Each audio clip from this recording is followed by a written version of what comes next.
ഓം ശ്രീ ഗുരുഭ്യോ നമ. കോഴിക്കോട് സർവകലാശാലയിലെ ഒരു പ്രൊഫസർ. അദ്ദേഹവും കുടുംബവും അമ്മയുടെ ഭക്തർ. പക്ഷേ അമ്മയെ ദർശിക്കാൻ അവർക്ക് ഇതേവരെ കഴിഞ്ഞിട്ടില്ല. ഒരിക്കൽ അമ്മ ഭാരതയാത്രയുടെ ഭാഗമായി ബാംഗ്ലൂരിലെത്തി.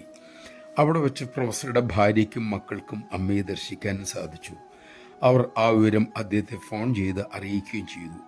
അത് കേട്ടപ്പോൾ അമ്മയെ കാണാനുള്ള ആഗ്രഹം അദ്ദേഹത്തിൽ തീവ്രമായി. ആ തീവ്രത വ്യാകുലതയായി വളർന്നു. ഒരു ഉച്ചസമയം തൻ്റെ വീടിന് മുന്നിൽ വണ്ടികൾ വരുന്നത് കണ്ട് അദ്ദേഹം തിടുക്കത്തിൽ ഇറങ്ങിച്ചെന്നു. ഒരു വണ്ടിയിൽ നിന്നും അമ്മ ഇറങ്ങി വരുന്നു. പ്രൊഫസറുടെ അവസ്ഥ ചിന്തനീയം. മക്കളെയും അദ്ദേഹം സ്വീകരിച്ച് വീടിനുള്ളിൽ കയറ്റി ആഹാരവും കൊടുത്തു. അദ്ദേഹം അപ്പോൾ ആ കാര്യം മനസ്സിലാക്കി. സർവകലാശാലയുടെ അടുത്തെത്തിയപ്പോൾ അമ്മ നിർദ്ദേശിച്ചു വണ്ടി തിരിച്ചുവിടാൻ.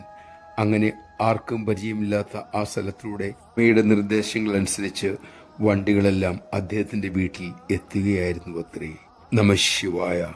നമ്മുടെ ആത്മാർത്ഥമായ ആഗ്രഹം അമ്മയെ നമുക്കരിയിൽ എത്തിക്കും. നിഷ്കളങ്കമായ, യഥാർത്ഥമായ, സത്യസന്ധമായ സ്നേഹം നമുക്ക് അമ്മയിൽ വളരട്ടെ.